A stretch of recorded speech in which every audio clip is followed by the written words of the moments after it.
When it comes to nature, nothing is quite like sitting under the shade of a beautiful tree. Coming in all shapes and sizes, there are countless varieties out there, and be it incredible size, beautiful leaves, or multicolored bark, there are many reasons why some trees are absolutely stunning. So join me for today's video. We're going to take a look at 15 of the most beautiful types of trees. Number 15. The Tree of Life. While the desert country of Bahrain may not seem like somewhere that would have beautiful trees, it has one single specimen that may surprise you. Known simply as the Tree of Life, it's a 10-meter tall mesquite tree that's lasted in the brutal climate of the desert for an astounding 400 years. While this species is known for holding large amounts of water in its massive root system, the desert area has no water in sight, and the fact that it continues to live has baffled locals and scientists alike. If that wasn't crazy enough, the tree also seems to show no signs of dying, as it seemingly continues to thrive despite its situation, making it a beautiful piece of greenery in an otherwise barren landscape. And while some have turned to a mythological explanation that the ancient water god Enki protects it, the reality is we may never know why the Tree of Life continues to stand tall. Number 14. The Grafino Trees. While most trees will grow straight and tall, the trees of the Grafino forest in Poland have a curved shape that's confused historians for decades. The grove in question is made up of 400 pine trees, with each tree standing apart due to them having a very stark curved shape. The story goes that the trees were planted sometime between 1925 and 1930, and after a period of between 7 to 10 years were curved. While some have made pseudo-scientific theories about how they are super strong forces of gravity in the area that have curved them in this way, the far more likely explanation is that a group of farmers curved the trunks manually. And while many believe that this was done to help in the creation of curved furniture, nobody knows for sure, and given the fact that the town of Grafino was largely abandoned between the early stages of World War II and the 1970s, the Grafino trees are still a mystery that will probably never be solved. Number 13. Spider Trees. While the spider trees of Pakistan may have been very temporary and very strange, it's not hard to see how they were in their own strange way also quite beautiful. You see, in the latter half of 2010, massive floods swept the country, managing to not only uproot the lives of about 20 million people, but also uproot the lives of the local arachnid populations. With more than a fifth of the country submerged, millions of spiders climbed into the trees to escape the rising floodwaters, and due to the long length of time they were forced to stay there, they began to spin massive webs around local trees. These webs completely cocooned the trees in spider silk, and while they led to the creation of strange, wispy-looking trees, they also had an unexpected positive side effect. This is because the large number of spiders effectively decimated the local mosquito populations, causing rates of mosquito-borne illnesses such as malaria to be very low, despite the large amounts of sitting water. Since this sitting water could have led to the deaths of thousands in the aftermath of the disaster, I think you'd agree that the spider trees were pretty cool. Number 12. The Rainbow Eucalyptus. While eucalyptus trees are best known for being the home base of the lovable Australian koala, the rainbow variety of this tree is well known for entirely different reasons. Unlike every other tree of its species, it's the only eucalyptus that's indigenous to the northern hemisphere, and while this means that it's completely devoid of koalas, I'd say that its features more than make up for this. Native to tropical forests of the Philippines, New Guinea, and Indonesia, these trees grow to a height of up to 75 meters, and their main claim to fame is their striped multicolored bark, which appears in streaks of pale green, red, orange, gray, and purplish brown. However, beyond its beautifully colored bark, the tree is ironically often used to create plain white paper, the main tree plantations engaging in this practice being located in the Philippines. As you might expect, its beauty has caught the eye of Westerners, and as a result, these trees are also common in botanical gardens in Hawaii, Texas, Louisiana, and Southern California, as the frost-free climate allows the species to thrive. So I think it's pretty cool that the rainbow eucalyptus trees are quite easily some of the most desirable trees around. Number 11. The Deadfly Trees. While deadfly trees are not all that pretty in a conventional sense, they get a spot on this list due to their unique look and immortality. Coming from an area known as the Dead Fly, or Dead Marsh in English, the area was at one time very alive, as every 5 to 10 years the South Shop River would divert water into this area. This would promote tree growth, but 900 years ago, this all stopped when sand dunes cut off this river and therefore caused all the trees in the marsh to die. The crazy thing about this situation is that the area is so dry that the 900-year-old trees have not been able to rot away, and as a result, they still sit as scorched black reminders of what used to be a dense forest. Unsurprisingly, when backdropped against the area's massive sand dunes, these trees are quite the sight, and as a result, tourists will sometimes venture to the middle of the Namib Desert in Namibia to get some pictures for themselves. However, I should warn you that if you do, you should bring a lot of water, as the deadfly is quite easily one of the driest places on the planet. Number 10. The Ladysmith Rhododendron. While there are thousands of rhododendron species and millions of rhododendron plants out there, one that stands apart from the rest is the one and only Ladysmith rhododendron. While technically a shrub rather than a tree, for all intents and purposes it looks very tree-like, but its shape is not the reason why it earns a spot on this list. This is because this massive rhododendron, which is affectionately known as the Lady Cynthia, went viral in 2017 for being more than 9 meters tall, 8 meters wide, and when in full bloom in May, filled with more than 4,000 pink blossoms. It's a truly incredible sight. It is believed to be about 120 to 125 years old, with most speculating that it was either shipped from the UK in the late 1800s or early 1900s, or that it's a clone grown from a rhododendron branch from the nearby city of Victoria's Beacon Hill Park. In any case, if you wanted to see it, you could have traveled to the town of Ladysmith on Canada's Vancouver Island, although its current status is currently unclear. That's because on December 20th of 2018, a devastating winter storm severely damaged 2 of Lady Cynthia's 3 stalks, forcing botanists to begin restoration efforts on the 2 damaged branches and to prune the 3rd so that the Lady Cynthia could bear her own weight. And while there's still no word on whether or not these efforts were successful, I sure hope that they were. Number 9. The Joshua Tree. While Mormon and scientific communities are not always in agreement, one special connection that the two communities share is through the Joshua Tree. Named after the biblical figure of Joshua by 19th century Mormon settlers, they're found throughout the Mojave Desert in the southwestern United States. They were named after the biblical figure Joshua by the 19th century Mormon settlers, but exactly why they got their name is not exactly clear. Some believe that they were named in a nod to Joshua outstretching his arms in prayer, while others believe that the trees and their blade-like leaves instead symbolize the soldiers of Joshua's army. Yet despite the unclear origins of its name, what is clear is that these trees are unique in a few ways. First and foremost, despite looking a lot like trees, they are actually succulents, meaning that they're a type of plant that stores water in thick and fleshy appendages. However, this characteristic does not affect their size, as they can grow to as much as 21 meters in height and are easily some of the tallest plants in the Mojave Desert. Joshua trees also stand apart for their somewhat zany yet beautiful appearance, as they have fuzzy-looking bark with long branches and have little clusters of leaves at their ends. And while this makes these trees look like something out of a Dr. Seuss book, the Joshua tree is easily one of the coolest species out there. Number 8. The Japanese Cherry Blossom. While the Japanese maple may be one of Japan's most famous trees, the Japanese cherry blossom may be just even more popular. While endemic to China, Korea, and Japan, it's in Japan that the tree gets the most attention, as Japanese botanists have garnered fame for creating several different varieties of Japanese cherry trees via selective breeding. What makes these species stand out is their appearance in the springtime, as for a period of about 1 week their branches blossom with brilliant pink, red, white, or even green flowers, while producing a rather bitter fruit known as sakuranbo. Yet no matter what the color or species, walking through a grove of Japanese cherries after they blossom is an incredible experience. But as such, it should come as little surprise that these trees are used as ornamental decorations in homes, gardens, parks, and schools across the globe. However, beyond their aesthetic appearance, Japanese cherry blossoms are also notable for their spiritual significance. In Japan in particular, the tree has become a national symbol, as it's thought to embody wabi-sabi philosophy, Shintoism, and the values of transience and nobleness.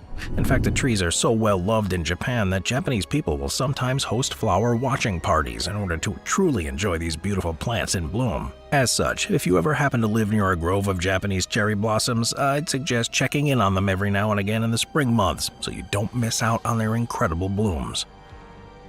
Number 7. The Aspen Pando.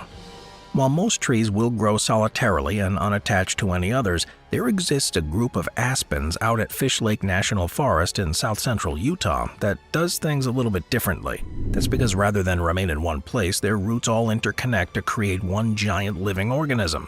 Known as pando, this massive tree was first classified in 1976 by Jerry Kemperman and Burton Barnes. And after some measurements in 1992, it was estimated that it was the heaviest living organism on Earth. While it's hard to figure out exactly how much it weighs, it's estimated to come in at about 6 million kilograms and span across 43 acres of land. While all the trees that inhabit it come and go, the organism itself is thought to be ancient, as its underground root system is likely about 16,000 years old. However, I should warn you that if you'd like to visit the pando aspen, you should probably visit sooner rather than later, as things aren't looking all that good for the organism. This is because drought, human development, fire suppression, and grazing have all impacted the pando's well-being, and of these, the latter has been the most damaging. This is because ever since the 1980s, the areas in and around the pando have been grazed by mule deer, elk, and domestic cattle, with this being a problem because this has prevented the pando from developing enough young stems to fully replace existing older stems. Thus, until this problem is solved with the help of some protective measures, the pando will continue its slow and painful decline. Number 6. Cannonball Tree. When it comes to looks, few species are as outlandish as the cannonball tree. Found in the tropical forests of Central and South America, it's a soft-wooded relative of the Brazil nut family and grows to heights of up to 25 meters, making it quite large. However, beyond its size, what really sets it apart from many other trees is the fact that its seeds and flowers don't grow from its branches, but from its trunk. Now, these seeds consist of hard brown shells that look a little bit like non-hairy coconuts, and once they fall, they generally crack open and reveal both a fruit and as many as 500 seeds inside. These are dispersed by scavengers who eat the fruits, and while they are edible and safe for humans to eat, the fruit's bad smell causes most to avoid it despite its delicious taste. Beyond the seeds, the tree also stands apart for having brilliant red and white flowers that not only look striking, but also very good smelling, making a stark contrast with the rather stinky fruit. In any case, it's because of this tree's beauty and form that many have been grown in front of Hindu temples, and many Hindus believe that the cannonball tree's hooded flowers look like the Naga, which are a race of half-serpent and half-human beings from the Hindu theology. The cannonball tree also stands apart for non-religious or aesthetic reasons, as part of the plants have been used in traditional medicine to treat hypertension, tumors, pain, and inflammation, the common cold, stomachache, skin conditions, and malaria. So I think it's pretty clear that this cannonball tree can do it all. Number 5. White olive trees. Generally speaking, olives are green, black, or brown, but in the Calabria region of Italy, there exists a beautiful variety of white olive trees that are like no other. While these trees look like they're strung with small white pearls, the fruit they bear are olives, and they look this way thanks to a mutation in which they don't develop any color. Beyond the aesthetics, the history of these olives is also very fascinating. Dating back to ancient times, for millennia, white olive trees were favored by both religious figures and royalty, as they believed the symbolic pureness of the color white made them good for use in both worship and high-quality dining. This meant that they were often grown close to convents, and the species even gained the nickname Olivio della Madonna, or Olive of Mother Mary, due to its religious associations with purity. Yet as Italy began to industrialize and import olive oil abroad, the white color soon fell out of fashion, and over time the number of white olive trees began to decrease.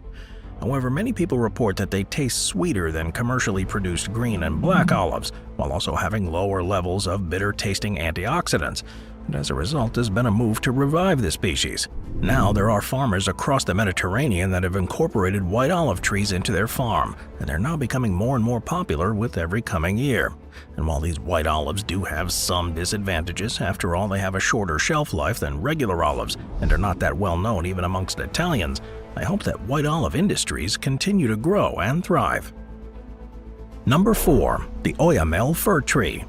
While Oyamel firs spend half the year as relatively plain green trees, during the fall and winter months they become completely covered with swarms of orange and black monarch butterflies. Known by the scientific name Abies religiosa, due to the fact that their narrow cone tips resembled hands clasped in prayer, they're generally found high up in the cloud forests of central and southern Mexico at altitudes between 2,100 and 4,100 meters. And this means that they experience very dry winters. This makes them the perfect place for the monarch butterflies to hibernate, and every year the majority of monarchs make their way over to the Monarch Biosphere Reserve in the Trans-Mexican Volcanic Belt in order to ride out the winter. When this happens, the trees are absolutely covered with these butterflies, making them colorful sentinels in the otherwise green cloud forest. And while this yearly migration is incredible, it's unfortunately in danger of ending in the near future. In years past, about 1 billion butterflies would make their way over to the reserve, marking one of the most incredible migrations on the planet. However, in recent years, that 1 billion number has dwindled down to about 33 million, making a sharp 96% decline. While largely fueled by deforestation of the Oyamel firs in Mexico and the loss of milkweeds that allow the monarch caterpillars to develop in the United States and Canada, climate change has also been a major concern. This is because it threatens to make the conditions too hot and dry for the Oyamel fir to both survive and produce seeds. And it's because of this that urgent measures have been taken by environmental groups to save these trees. However, only time will tell whether or not these efforts will be effective. Number 3. Redwood. When it comes to height, no tree can grow quite as tall as a redwood. Found on the west coast of California and British Columbia, they can easily grow to heights of over 100 meters, with the world's largest tree being a redwood by the name of Hyperion that measures in at an incredible 115.7 meters tall. However, their length is complemented by their width, as they can have a diameter of up to 7 meters. And when combined with their height, just a single tree can produce as much as 725,000 kilograms of wood. To top this off, these trees seem to have unlocked the key to near immortality, as they can live for as long as 2,000 years without withering down. This is largely attributed to the fact that they have high amounts of tannins, which are contained in the tree's bark and help increase its resistance to pests and diseases, help ward off insects like termites, and protect it from fungal pathogens. As such, redwoods truly are some of the hardiest trees around. However, despite this, they rely on some pretty specific environmental conditions to remain in tip-top shape. More specifically, they thrive in moderate coastal climates that have heavy and frequent fogs coming from the coast, as these conditions help prevent potentially deadly dry spells and drought. Redwoods also require large amounts of water, and since they get their water from rain rather than melted snow, they need consistent rainfall throughout the year to thrive. Sometimes this rainfall is generated by the redwoods themselves, as they can often create rain via when they trap fog and make clouds within their branches. Yet while these conditions may sound specific, when everything is in line, they are, by and large, one of the fastest growers and tallest showers in the world. Number 2. The bonsai. Out of all the trees on this list, few are quite as well known as the mighty bonsai. In essence, bonsai is the Japanese art of growing and training miniature trees to grow in a certain way and shape, and the practice can trace its origins all the way back to the 7th century. It was during this time period that both Japanese and Chinese gardeners began to create what has become known as potted scenery, or penjing, using miniature trees. And in the 12th century, Japanese craftspeople and monks created their own national form of tree art known as bonsai. While penjing often involves multiple trees in a creation of a scene, bonsai generally involves just one, and all in all, it's become more well-known of the two styles. This popularity has grown so large that bonsai collectors now exist around the world, and the art has become such big business that in 2017, a centuries-old pine bonsai sold for a whopping $1.3 million.